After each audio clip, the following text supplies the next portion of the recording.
আপনারা দেখেছেন যে জাতিসংঘ সফরে অন্যান্য দলের আপত্তি সত্ত্বেও মাত্র 3টি দলকে নিয়ে যাওয়া হয়েছে এবং আন্তর্জাতিক মহলের কাছে এক ধরনের বিষয় তুলে ধরা হয়েছে যে এই 3টি দল গণ অভ্যুত্থানের নেতৃত্ব দিয়েছে আর বাকিদের গণ অভ্যুত্থানে কোনো ভূমিকা নাই। আমরা তারপরেও সবকিছু মেনে নিয়েছি, কিন্তু আমরা লক্ষ্য করেছি যে এই 3টা দলকে এই সরকার ঐক্যমতের জায়গা আনতে পারেনি। আমি এর আগে আমার অনেক বক্তব্যে বলেছিলাম, যদি এই 3টা দলের হাতে পায়ে ধরে হলেও সরকার ঐক্যমতে আনতে পারত, সেক্ষেত্রে সংস্কার, বিচার এবং নির্বাচনের কার্যক্রম সঠিকভাবে সরকার সম্পূর্ণ করতে পারত। কিন্তু আমরা লক্ষ্য করলাম যে সরকার অন্যান্য দলকে বঞ্চিত করলো, যাদেরকে গুরুত্ব দিল তাদেরকে ঐক্যমতের জায়গায় আনতে ব্যর্থ হয়েছে। সংগ্রামী সাথী ও বন্ধুগণ, এদেশের তরুণদের সংস্কার নিয়ে ব্যাপক আগ্রহ রয়েছে, উদ্দীপনা রয়েছে, কিন্তু গত 15 মাসে সরকার সংস্কারের নামে এখনো পর্যন্ত ওই সচিবালয় থেকে ফ্যাসিবাদ বিতাড়িত করতে পারে নাই। সংস্কারের নামে এখনো পর্যন্ত পুলিশের দৌরাত্ম্য বন্ধ করতে পারে নাই। এখনো পর্যন্ত ঘুষ খাওয়া চলছে। সংস্কারের নামে যারা জুলাই গণ অভ্যুত্থানে সরাসরি ছাত্র জনতার বুকে গুলি চালিয়েছে তাদেরকে চিহ্নিত করে গ্রেপ্তার করতে পারে নাই। সংস্কারের নামে 14 সালে, 18 সালে, 24 সালে যে সকল ডিসি, এসপি, ইউনো এবং সরকারের কর্মকর্তারা হাসিনাকে ফ্যাসিস্ট বানাতে সহযোগিতা করেছে তাদেরকে শাস্তির মুখোমুখি করতে পারে নাই। আমরা দেখছি যে নির্বাচনের আগে এখন ডিসি নিয়োগ হচ্ছে, এসপি নিয়োগ হচ্ছে, কিভাবে কোন প্রক্রিয়ায়, স্বচ্ছতা, জবাবদিহিতা কোথায় আমরা জানি না। আমরা এখনো পর্যন্ত এই সরকারের কাছ থেকে স্বচ্ছতা এবং জবাবদিহিতা দেখি নাই। সংস্কার মানে তো এই নয় যে কোনো পুস্তক তৈরি করলাম আর জনগণ সেটি মেনে নিল। সরকারের উচিত ছিল এই সংস্কারের বিষয়গুলো, এই আলোচ্য বিষয়গুলো জনগণের কাছে নিয়ে যাওয়া। সরকার সেটি করতেও আসলে ব্যর্থ হয়েছে। তার মানে এখন আমরা গতকাল দেখলাম আমাদের মাননীয় প্রধান উপদেষ্টা জাতির উদ্দেশ্যে ভাষণ দিয়েছে, এরপরে জুলাই জাতীয় সনদ বাস্তবায়ন আদেশ জারি করেছে। আমাদের দলের পক্ষ থেকে আমরা একই কথা বলেছিলাম, যেহেতু বিশেষ সাংবিধানিক আদেশ নিয়ে বিতর্ক আছে, অনেক দল চায়, অনেক দল চায় না, সুতরাং এক্ষেত্রে আমরা জুলাই জাতীয় সনদ বাস্তবায়ন আদেশ যদি জারি করা হয় সেক্ষেত্রে প্রত্যেকটা দল মেনে নেবে। 2-1টি দলের পক্ষ থেকে বলা হয়েছিল প্রধান উপদেষ্টার পক্ষ থেকে এই আদেশ জারি করা হোক।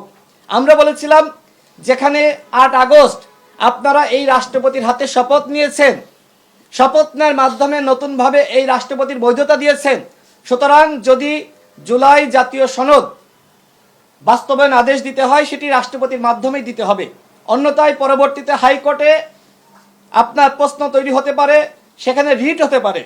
তো যাই হোক, গতকাল সরকারের পক্ষ থেকে এ ধরনের সিদ্ধান্ত নেওয়া হয়েছে যাতে করে আর কেউ হাইকোর্টে রিট করতে না পারে, রাষ্ট্রপতির মাধ্যমেই জুলাই জাতীয় সনদ বাস্তবায়ন আদেশ জারি করা হয়েছে। আমরা কিন্তু এই কথাই জানিয়েছিলাম, কারণ এই মুহূর্তে আপনি যেহেতু আইন এবং সংবিধান মেনে আপনি দেশ চালাচ্ছেন, সুতরাং হুট করে আপনি এটার পরিবর্তন করতে পারেন না। আর এই রাষ্ট্রপতির বৈধতা নাহিদ ইসলামরা 8 আগস্ট রাষ্ট্রপতির হাতে শপথ নেওয়ার মাধ্যমে দিয়ে দিয়েছে। এই দায়িত্ব আমি নিতে পারি না, এই দায়িত্ব স্বয়ং নাহিদ ইসলামের, এই দায়িত্ব স্বয়ং এই উপদেষ্টা পরিষদের।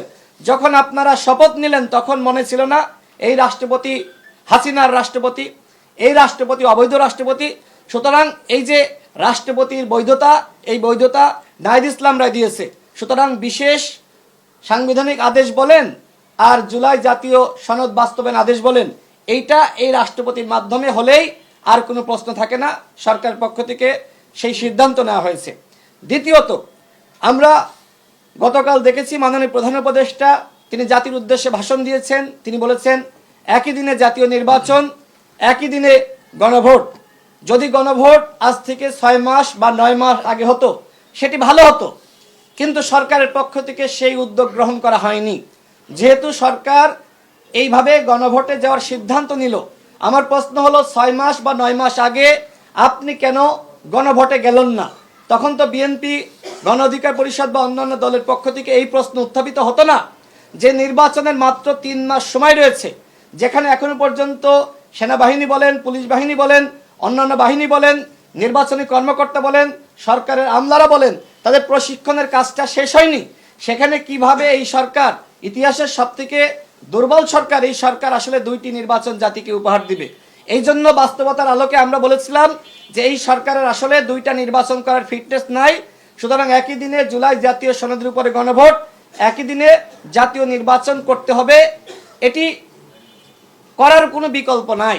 যদি 6 মাস 9 মাস আগে গণভোট হতো, সেক্ষেত্রে সরকার আয়োজন করলে সেটাতে আমরা সম্মতি প্রদান করতাম। সরকার যেহেতু ব্যর্থ হয়েছে, বাধ্য হয়ে দেশ এবং জনগণের এবং রাষ্ট্রের স্থিতিশীলতা চিন্তা করে আমরা সেটাই বলেছি, একই দিনে জাতীয় নির্বাচন, একই দিনে গণভোট, এবং সরকার সেই ধরনের সিদ্ধান্ত গ্রহণ করেছে। এই জন্য গণ অধিকার পরিষদের পক্ষ থেকে আমরা সরকারকে ধন্যবাদ জানাই। আমার সর্বশেষ বক্তব্য হলো, আমাদের ভিতরে মতপার্থক্য থাকবে এই জুলাই জাতীয় সনদ বাস্তবায়ন আদেশে বা জাতির উদ্দেশ্যে ডক্টর মোহাম্মদ ইউনূস যে বক্তব্য দিয়েছে, হয়তো অনেক দলের পছন্দ হয়েছে, অনেক দলের পছন্দ হয়নি। যেটি হোক না কেন, ফেব্রুয়ারি মাসে নির্বাচন আমাদের জন্য অত্যন্ত গুরুত্বপূর্ণ। সুতরাং প্রত্যেকটা দলের প্রতি আমাদের আহ্বান থাকবে, আমাদের প্রত্যেকের দল আলাদা, দাবি দেওয়া আলাদা, এবং এটি সারা জীবন থাকবে। মতপার্থক্য থাকবে, এটির নামই গণতন্ত্র। কিন্তু বাংলাদেশে যদি ফেব্রুয়ারি মাসে নির্বাচন না হয়, সেটির খেসারত কিন্তু প্রত্যেকটা দলকে দিতে হবে। আপনারা দেখেছেন ইতিমধ্যে আওয়ামী লীগ যেভাবে তারা অরাজকতা সৃষ্টি করেছে, লকডাউনের নামে গতকাল আমরা দেখলাম এক ধরনের ভয় সৃষ্টি করা, মানুষকে ভয়ের মধ্যে রাখা, বিভিন্ন জায়গায় বাসে আগুন দিয়ে মানুষ পুড়িয়ে হত্যা করা, বাসে আগুন দেওয়া এবং স্থাপনায় আগুন দেওয়া। অর্থাৎ নির্বাচন যত ঘনিয়ে আসছে, আওয়ামী লীগের অপতৎপরতা তত বাড়ছে।